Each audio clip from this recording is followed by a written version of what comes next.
আগবঢ়াইছোঁ এটি বিশেষ অনুষ্ঠান আমাৰ প্ৰাণৰ ভূপেন হাজৰিকা। এই অনুষ্ঠানটিৰ পৰিকল্পনা, পৰিৱেশন আৰু প্ৰযোজনা ঋতুপৰ্ণ দাসৰ। আমাৰ প্ৰাণৰ ভূপেন হাজৰিকা।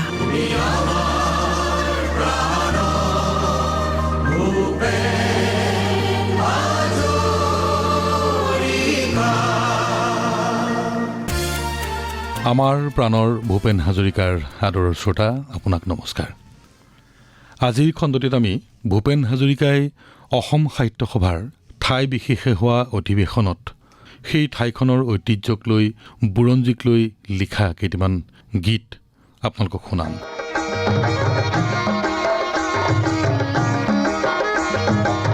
1974 চনত মঙলদৈত বহিছিল অসম সাহিত্য সভাৰ 41 সংখ্যক অধিৱেশন। এই অধিৱেশনৰ সাংস্কৃতিক সন্ধিয়াত সংগীতানুষ্ঠান পৰিৱেশন কৰি থকা অৱস্থাতে ডক্টৰ ভূপেন হাজৰিকাই মঙলদৈৰ ঐতিহ্য বুৰঞ্জীক লৈ এটি বিশেষ গীত শ্ৰোতাৰাইজলৈ আগবঢ়াইছিল। মঙ্গলদৈ তোমাৰে নাম হক মঙ্গল তোমাৰ, মঙ্গলদৈ তোমাৰে নাম হক মঙ্গল তোমাৰ। অকল মঙ্গলদৈৰ নাগৰিক হলেই নহব, অতীতটো জানিব লাগিব।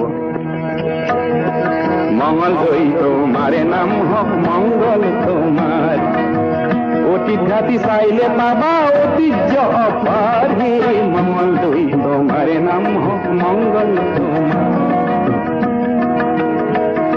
21 রজার জিয়রি হে মঙ্গলাজার নাম, এই নামে নামাকরণ মঙ্গলদৈ ধাম। মঙ্গলদৈ তোমারে নাম হক মঙ্গল তোমার, মঙ্গলদৈ তোমারে নাম হক মঙ্গল তোমার, মঙ্গলদৈ তোমারে নাম হক মঙ্গল তোমার। হে হরিহরর যুদ্ধ ভইলাই, হরিয়ে কিঙা বাই, এই স্থানে হরি কিঙা আজি উপভা পায়। মঙ্গলদৈ তোমার নাম হক মঙ্গল তোমার, মঙ্গলদৈ তোমার নাম হক মঙ্গল তোমার।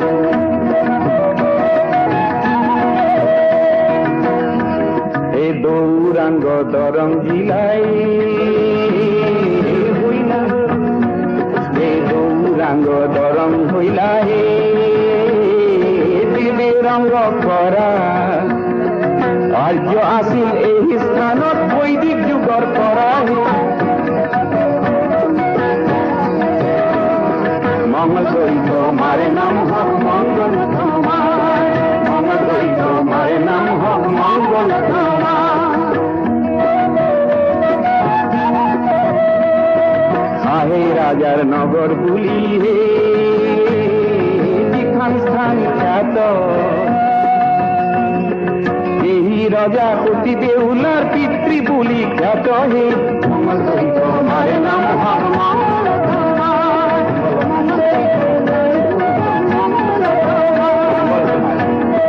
মঙ্গলদৈ তোমারে নাম হক মঙ্গল তোমার, মঙ্গলদৈ তোমারে নাম হক মঙ্গল তোমার।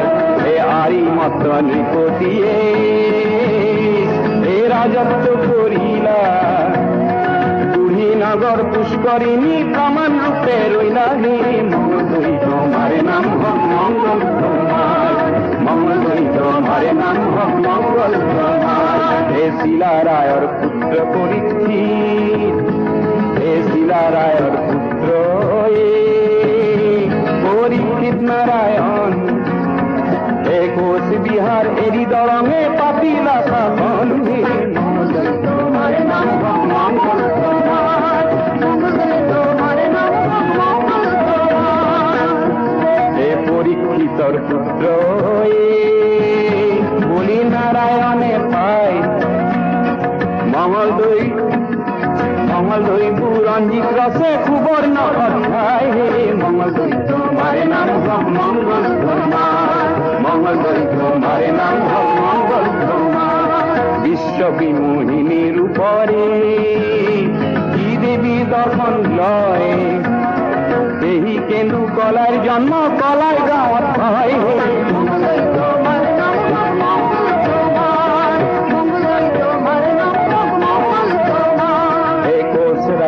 পূর্বে কোনে রাজত্ব করিলা এ ভূঞা সবে ইয়াতে হে মহিমা দেখাইলা হে তোমার নাম হোক মঙ্গল তোমার মঙ্গল তোমার নাম হোক মঙ্গল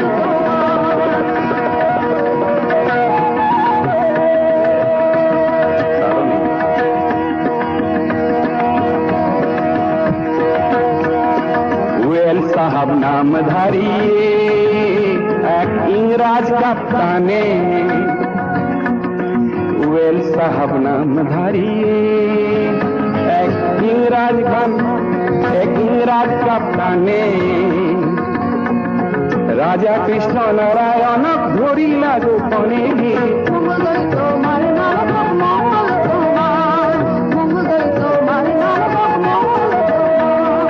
1826 সনতে এই আন্দাবু সন্ধি 1826 সনতে এই আন্দাবু সন্ধি স্বাধীনতা হরি নীলা করি নানা ফন্দি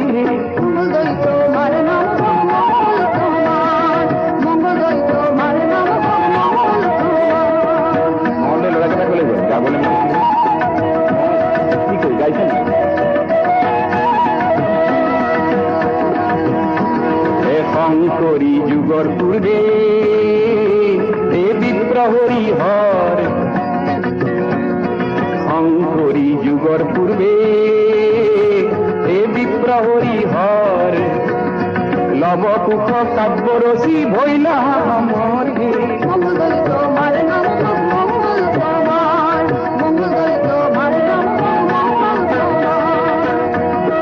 কবিরাম সরস্বতী আর দ্বিজ দামোদর জয় রাম সূর্য খরির মঙ্গল দইতে ঘর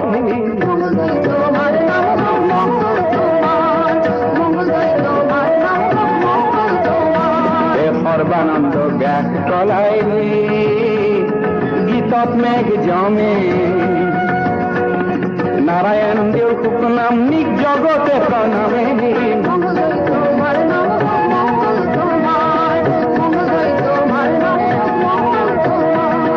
টং দুখি লাহাটিল পয়ে এ টং লাভ করিছিলা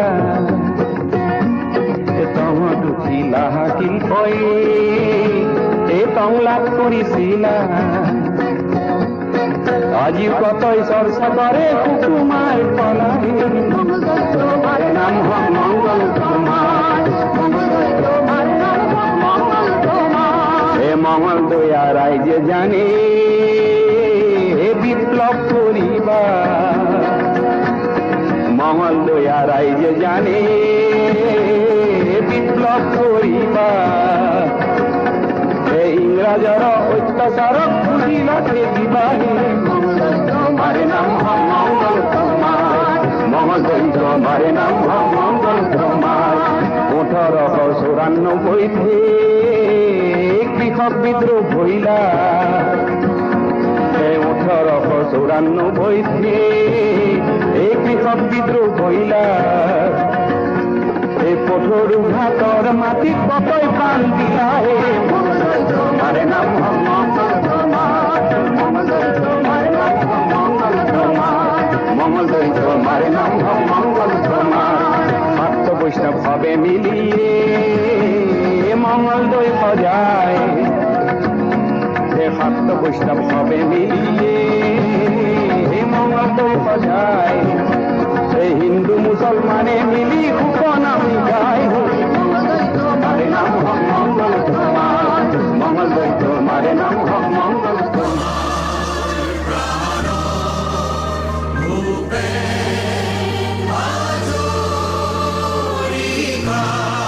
আমাৰ প্ৰাণৰ ভূপেন হাজৰিকাত আমি আজি শুনি আছোঁ ডক্টৰ ভূপেন হাজৰিকাই অসম সাহিত্য সভাৰ অধিৱেশন উপলক্ষে কিছু বিশেষ ঠাইৰ ঐতিহ্য বুৰঞ্জীক লৈ লিখা কিছু গীত।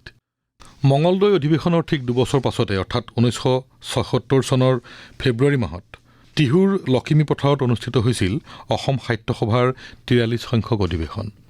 এই টিহু অধিৱেশনৰ বাবেও ডক্টৰ ভূপেন হাজৰিকাই এটি গীত ৰচনা কৰিছিল। সেই গীতটিৰ আৰম্ভণিত আছিল, টিহু হ'ল তোমাৰে নাম হওক আনন্দ তোমাৰ, লখিমী পথাৰৰ পৰা কৰোঁ নমস্কাৰ। বড়ো ভাষাৰ দিহু শৱদহে বিষ্ণুৰাভাই কোৱা, দি মানে পানী আৰু হু মানে বোৱা। দিহু ক্ৰমে টিহু হ'ল হে টিহু নদীৰ পাৰে, বাণীকান্ত কাকতিয়ে কয় বাৰে বাৰে।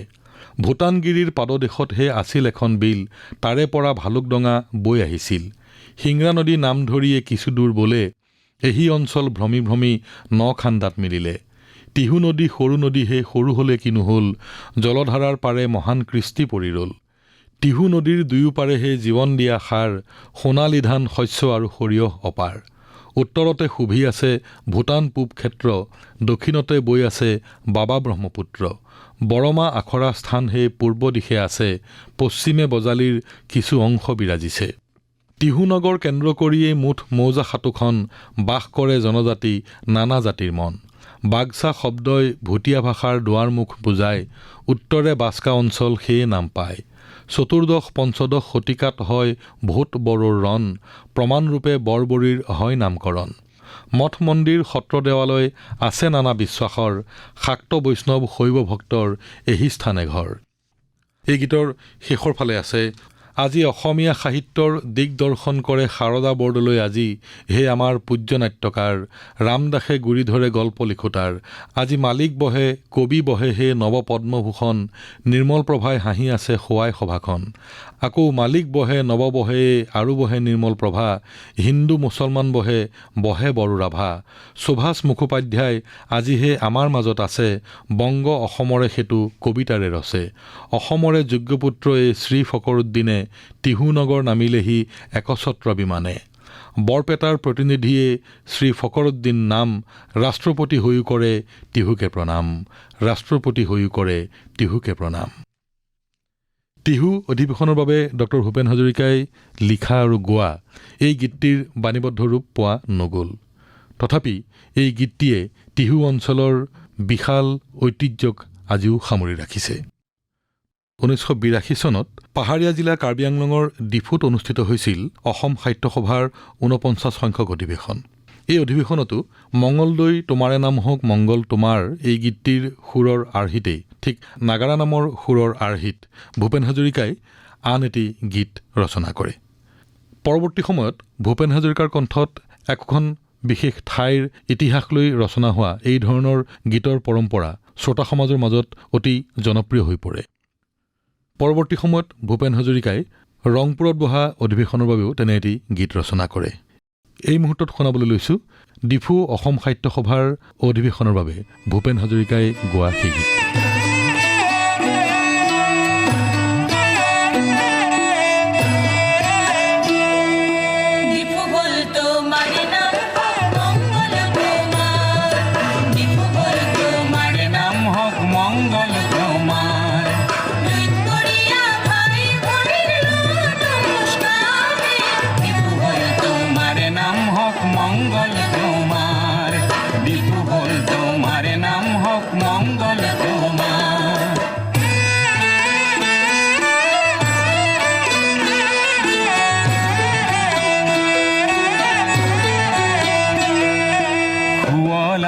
কাৰ্বি ভাষাত হে কাৰ্বি মানে পাহাৰ, আৰলেং মানে মানুহ আৰু স্বজাতি আমাৰ। হে ডিফু হ'ল তোমাৰ নাম হওক মংগল তোমাৰ, ডিফু হ'ল তোমাৰ নাম হওক মংগল তোমাৰ। কাৰ অৰ্থে পোহৰ আৰু বি মানে কৰ্ম, কাৰ্বি জাতিৰ আদৰ্শ হ'ল কৰ্ম মানে ধৰ্ম। হে ডিফু হ'ল তোমাৰ নাম হওক মংগল তোমাৰ, ডিফু হ'ল তোমাৰ নাম হওক মংগল তোমাৰ। এই দেৱতাৰ পূজা বেদীত হে শৰাই আগবঢ়াই, সেই প্ৰথাক ঠেকাৰ কিবি বুলি জনা যায়।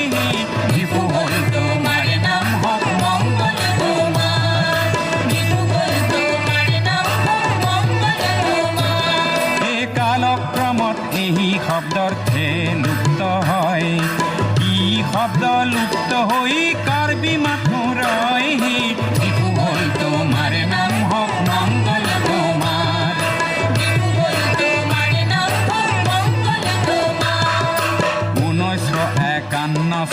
হে নিজে শাসন কৰা জিলা পৃথক কৰা এই ৭০ চনৰ পৰাহি বিহু হ'ল তোমাৰ নাম হওক মংগল তোমাৰ বিহু হ'ল তোমাৰ নাম হওক মংগল তোমাৰ লুইত পৰিয়া ভাই ভনীৰ লোৱা নমস্কাৰ হে বিহু হ'ল তোমাৰ নাম হওক মংগল তোমাৰ বিহু হ'ল তোমাৰ নাম হওক মংগল তোমাৰ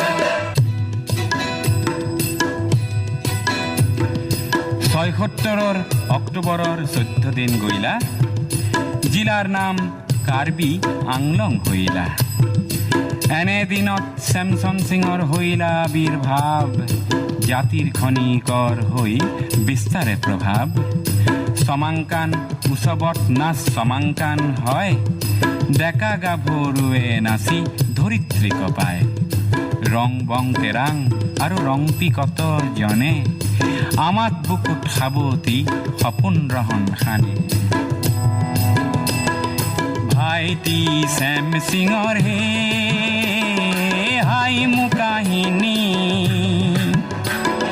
লুইত পৰিয়া সহস্ৰই আজি পালে চিনি হে বিহু হ'ল তোমাৰ নাম হওক মংগল তোমাৰ বিহু হ'ল তোমাৰ নাম হওক মংগল তোমাৰ এ ৰং বঙে সোঁৱৰাই কাৰ্বিৰে দান ৰং মিলিৰ হাঁহি হইলা চিৰ জ্যোতিষ্মান হি বিহু হ'ল তোমাৰ নাম হওক মংগল তোমাৰ বিহু হ'ল তোমাৰ নাম হওক মংগল তোমাৰ আজি ৰাংচিনা নগৰ হে হইলা জাতিষ্কাৰ গীতিকাৰ ভূপেন্দ্ৰই যাচে নমস্কাৰ হে বিহু হ'ল তোমাৰ নাম হওক মংগল তোমাৰ বিহু হ'ল তোমাৰ নাম হওক মংগল তোমাৰ বিপৰীয়া ভাই ভনীৰ লোৱা নমস্কাৰ হে বিহু হ'ল তোমাৰ নাম হওক মংগল তোমাৰ বিহু হ'ল তোমাৰ নাম হওক মংগল তোমাৰ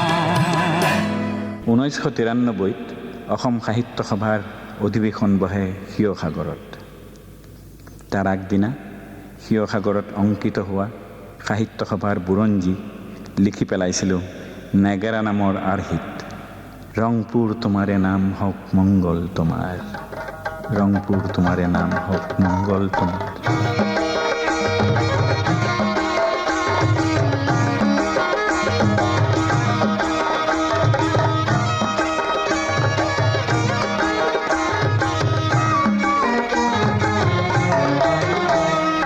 রংপুর তোমার নাম হক মঙ্গল তোমার রংপুর তোমার নাম হক মঙ্গল তোমার অতীত ঘাটি চাইলে পাবা ঐতিহ্য অপার হে রংপুর তোমার নাম হক মঙ্গল তোমার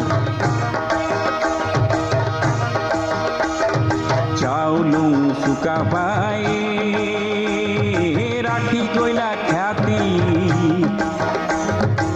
আলপুলে গঢ়ি দিলাই অসমীয়া জাতি ৰংপুৰ তোমাৰ নাম হক মংগল তোমাৰ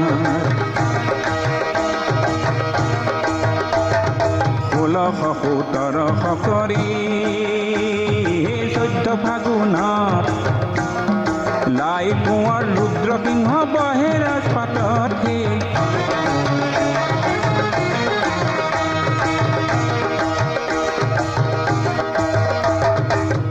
জনা স্বৰ্গদেৱে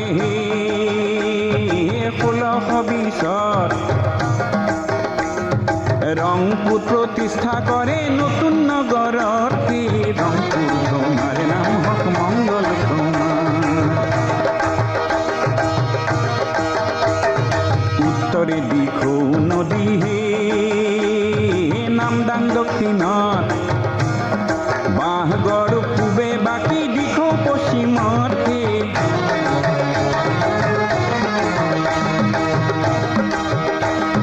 বুৰঞ্জীৰ বাখৰ পটুৱা গহনা ৰংপুৰ আজিও আছে ৰঙে ৰসে হৈ ভৰপূৰ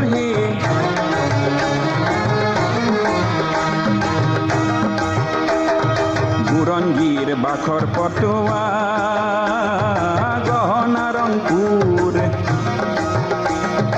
আজিও আছে ৰঙে ৰসে হৈ ভৰপূৰ হে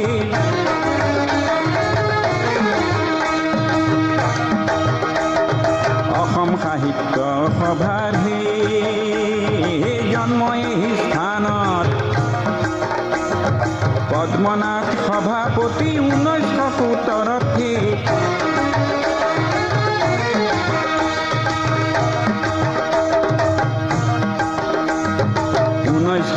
একত্ৰিশৰ হে আবাহন যুগতে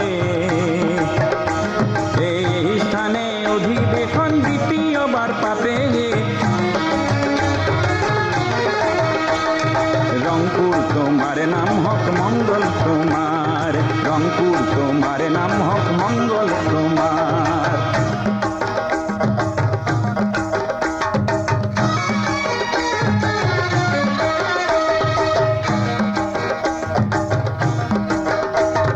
গোৱালপাৰাৰ গল্প লিখক হে নগেন্দ্ৰ চৌধুৰী সভাপতি ৰূপে ভাষাৰ ধৰিলাহি গুৰি হে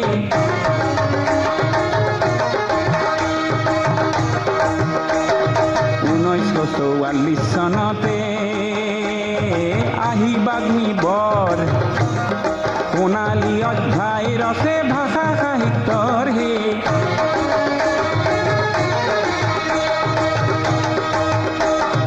ভাষা গঠনৰ কথাকে লিখি জনজাতিৰ ভাষাৰ দান কিমান বখানিম হে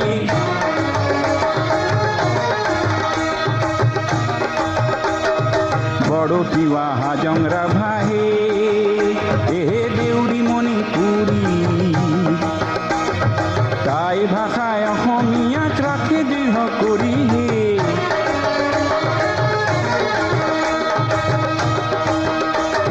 স্বৰ্ণ অসমীয়া আৰু চাহ বাগিচাৰ ভাষা অসমীয়া সাহিত্যলৈ আনে ৰঙীন আশা হে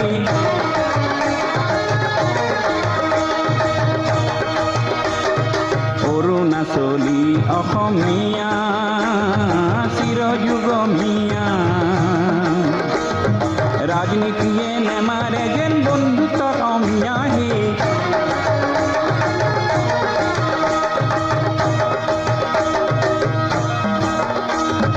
গদা পানী ডালিমীৰ হে ভাষা নাগামীৰ নগা আৰু অসমীয়াৰ মৰমৰে বীজ হে ৰংপুৰ তোমাৰ নাম হক মংগল তোমাৰ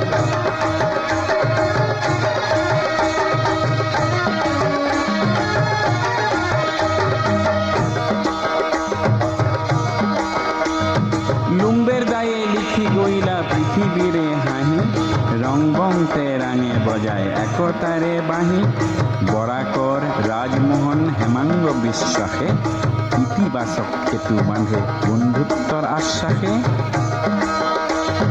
তাবুতাইৰ ভিগুমণি মহেন্দ্ৰ পাদুনে ঐনিতমৰ সুগন্ধি সাহিত্যলৈ আনে জনজাতিৰ ভাষাগোষ্ঠীৰ কত বুদ্ধিজীৱী স্বভাষাৰ বিকাশ সধা সাহিত্যৰে সেবী কাৰো ভাষা কাৰো মূৰত জাপিবনে পায় যুগ যুগৰ সমন্বয় তেহে শোভা পায় মনৰ সেতু বন্ধা আমাৰ অসমীয়া ভাষা সংযোগী হৈ থাকিলেই পূৰ্ণ হ'ব আশা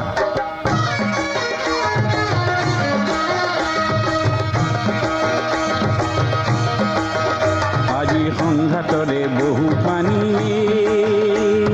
দিখৌ নৈৰে বইলা 93 আহি আজি জাগ্ৰত হইলা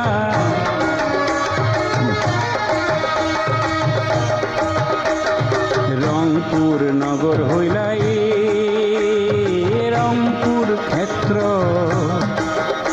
হয় পৰস্পৰক সন্মান কৰা জনতা সমুদ্ৰ হে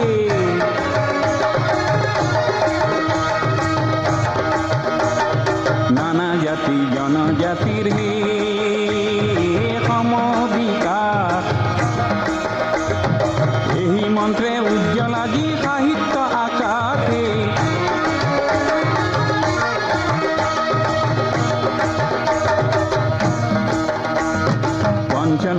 কুশৱন্ত সিং আৰু বংগৰ শংখ ঘোষ। অসমীয়াৰ মৰম লবা নধৰিবা দোষে।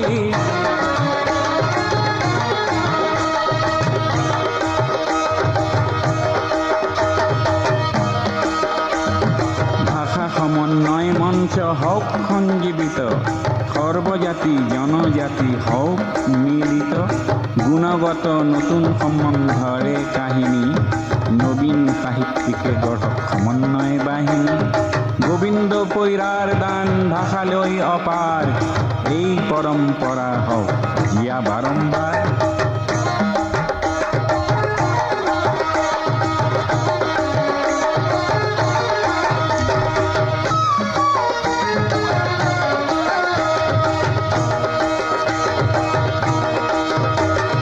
ভাৰতে স্বীকৃতি দিলে নেপালী ভাষাৰ, এই সভায় অভিনন্দন যাচে শতবাৰ।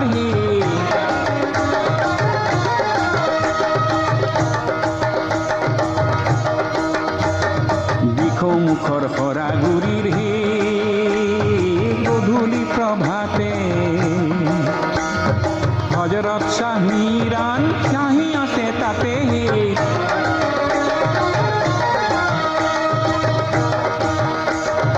অসমীয়া সাহিত্যৰ গীতিৰ আৰু জাৰি, সমন্বয়ত ধ্বজা উৰাই জয় ঘোষণা কৰি।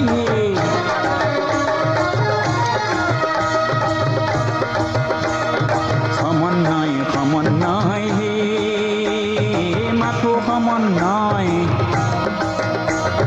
সমন্বয়ে প্ৰগতিক কৰে জ্যোতিৰ্ময়।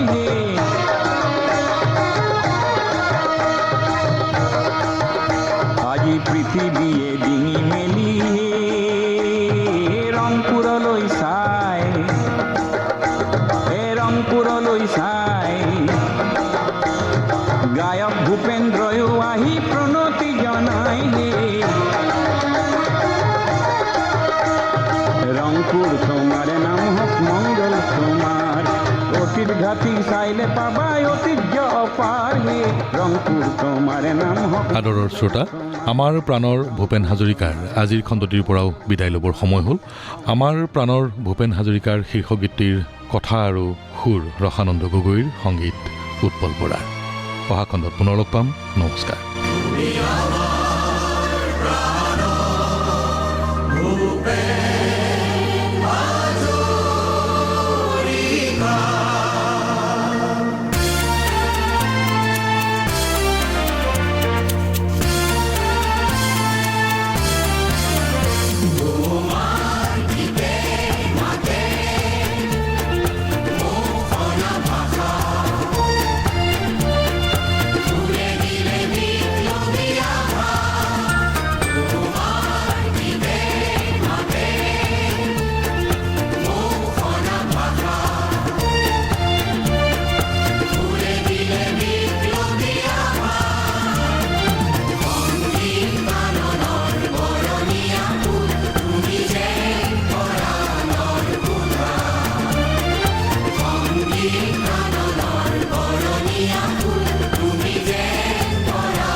আমাৰ প্ৰাণৰ ভূপেন হাজৰিকা। অনুষ্ঠানটিৰ পৰিকল্পনা, পৰিৱেশন আৰু প্ৰযোজনা ঋতুপৰ্ণ দাসৰ।